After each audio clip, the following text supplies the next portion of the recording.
Chapter 85, Hearing Brightly. How can I describe what I heard when the doctor turned on my hearing aids? Or what I didn't hear? It's too hard to think of words. The ocean just wasn't living inside my head anymore. It was gone. I could hear sounds like shining lights in my brain. It was like when you're in a room where one of those light bulbs on the ceiling isn't working, but you don't realize how dark it is until someone changes the light bulb, and then you're like, whoa, it's really bright in here.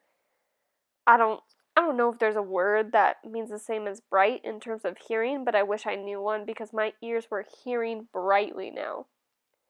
How does it sound, Augie? Said the ear doctor. Can you hear me okay, buddy? I looked at him and smiled, but I didn't answer. Sweetie, do you hear anything different? Said Mom. You don't have to shout, Mom. I nodded happily. Are you hearing better? Asked the ear doctor. I don't hear that noise anymore, I answered. It's so quiet in my ears. The white noise is gone, he said, nodding. He looked at me and winked. I told you you'd like what you heard, August. He made more adjustments on the left hearing aid. Does it sound very different, love? Mom asked. Yeah, I nodded. It sounds lighter. That's because you have bionic hearing now, buddy, said the ear doctor, adjusting the right side. Now touch here. He put my hand behind the hearing aid. Do you feel that? That's the volume. You have to find the volume that works for you. We're going to do that next. Well, what do you think? He picked up a small mirror and had me look in the big mirror at how the hearing aids looked at my back. My hair covered most of the headband. The only part that peeked out was the tubing. Are you okay with your new bionic Lobot hearing aids? The doctor asked, looking in the mirror at me. Yeah, I said. Thank you. Thank you so much, Dr. James, said Mom. The first day I showed up at school with the hearing aids, I thought kids would make a big deal about it, but no one did. Summer was glad I could hear better, and Jack said it made me look like an FBI agent or something. But that was it. Mr. Brown asked me about it in English class, but it wasn't like, what the heck is that thing on your head? It's more like, if you ever need me to repeat something, Augie, make sure you tell me, okay? Now that I look back, I don't know why I was so stressed about it all this time. Funny how sometimes you worry a lot about something, and then it turns out to be nothing. Chapter 86, Via's Secret. A couple of days after spring break ended, Mom found out that Via hadn't told her about a school play that was happening at her high school the next week. And Mom was mad. Mom doesn't really get mad that much, though Dad would disagree with that. But she was really mad at Via for that. She and Via got into a huge fight. I could hear them yelling at each other in Via's room. My bionic Lobot ears could hear Mom saying, But what is with you lately, Via? You're moody and taciturn and secretive. What is so wrong with me not telling you about a stupid play? Via practically screamed. I don't even have a speaking part in it. Your boyfriend does. Don't you want us to see him in it? No, actually, I don't. Stop screaming. You screamed first.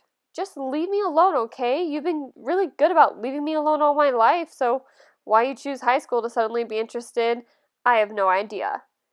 Then I don't know what Mom answered because it all got very quiet and even my bionic Lobot ears couldn't pick up a signal. Chapter 87, My Cave. By dinner they seemed to have made up. Dad was working late, Daisy was sleeping. She'd thrown up a lot earlier in the day, and Mom made an appointment to take her to the vet the next morning. The three of us were sitting down and no one was talking. Finally I said, So are we going to see Justin in a play? Via didn't answer, but looked down at her plate. You know, Augie, said Mom quietly, I hadn't realized what play it was, and it really isn't something that would be interesting to kids your age. So I'm not invited? I said, looking at Via. I didn't say that, said Mom. It's just I don't think it's something you'd enjoy. You'd get totally bored, said Via, like she was accusing me of something. Are you and Dad going? I asked. Dad'll go, said Mom. I'll stay home with you. What? Via yelled at Mom.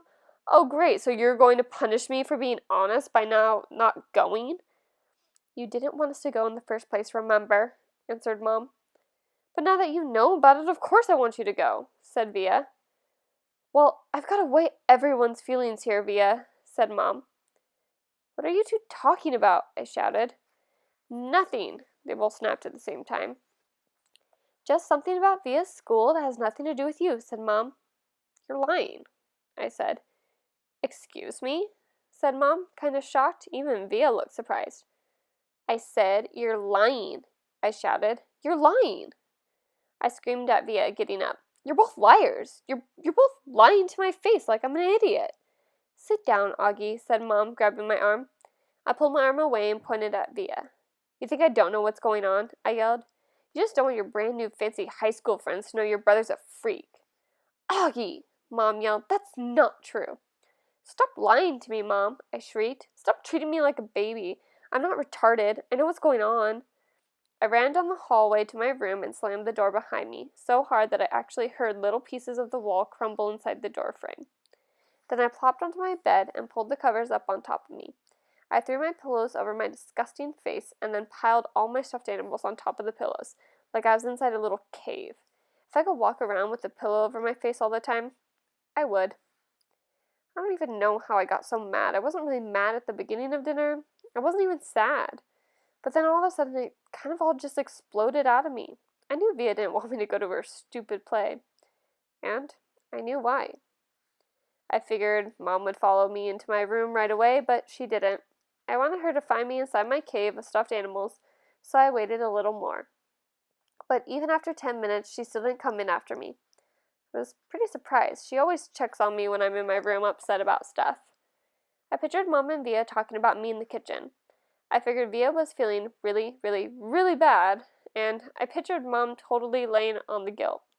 And Dad would be mad at her when he came home too. I made a little hole through the pile of pillows and stuffed animals and peeked at the clock on my wall. Half an hour had passed and Mom still hadn't come into my room.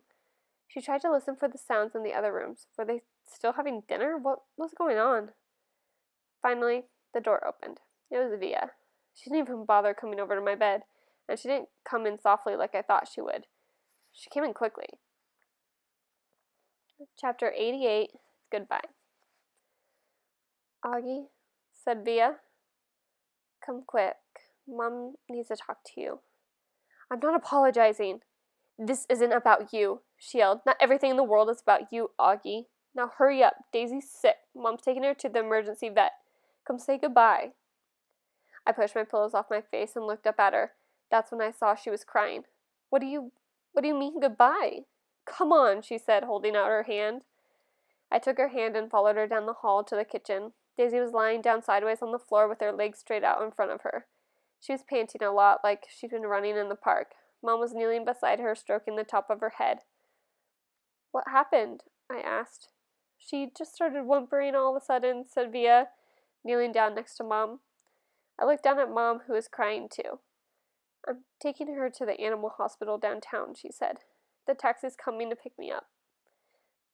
That'll make her better, right? I said. Mom looked at me. I hope so, honey, she said quietly, but I honestly don't know. Of course you will, I said. Daisy's been sick a lot lately, Augie, and she's old. But they can fix her, I said, looking at Via to agree with me, but Via wouldn't look up at me. Mom's lips were trembling. I think it might be time we say goodbye to Daisy, Augie. I'm sorry. No, I said. We don't want her to suffer, Augie, she said. The phone rang. Via picked it up and said, Okay, thanks, and then hung up. The taxi's outside, she said, wiping her tears with the back of her hands. Okay, Augie, open the door for me, sweetie, said Mom, picking Daisy up very gently like she was a huge droopy baby. Please, no, Mommy, I cried, putting myself in front of the front door. Honey, please, said Mom. She's very heavy. What about Daddy? I cried. He's meeting me at the hospital, Mom said. He doesn't want Daisy to suffer, Augie. Via moved me away from the door and held it open for Mom. My cell phone's on if you need anything, Mom said to Via. Can you cover her with the blanket? Via nodded, but she was crying hysterically now. Say goodbye to Daisy, kids, Mom said, tears streaming down her face. I love you, Daisy, Via said, kissing Daisy on the nose. I love you so much. Bye, little girlie, I whispered into Daisy's ear. I love you. Mom carried Daisy down the stoop. The taxi driver had opened the back door, and we watched her get in. Just before she closed the door, Mom looked up at us standing by the entrance to the building, and she gave us a little wave. I don't think I've ever seen her look sadder. I love you, Mommy, said Via. I love you, Mommy, I said. I'm sorry, Mommy. Mom blew a kiss to us and closed the door. We watched the car leave, and then Via closed the door.